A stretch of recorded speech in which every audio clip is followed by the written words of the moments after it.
Cathay Pacific coming in from Anchorage, A747-8 Queen of the Skies.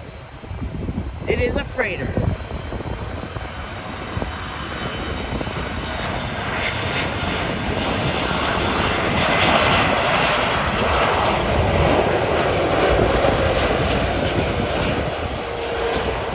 Wow, I tell you the day by far.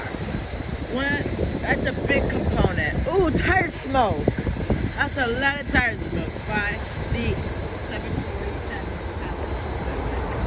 We still got DHL holding short of the runway 9. And this is gonna be about an hour show, so it's gonna be a little bit of.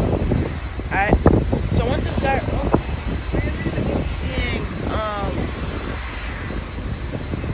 it's either who arrives first, if it's gonna be the Emirates or if it's gonna be my relatives. Alright? We'll see you guys back.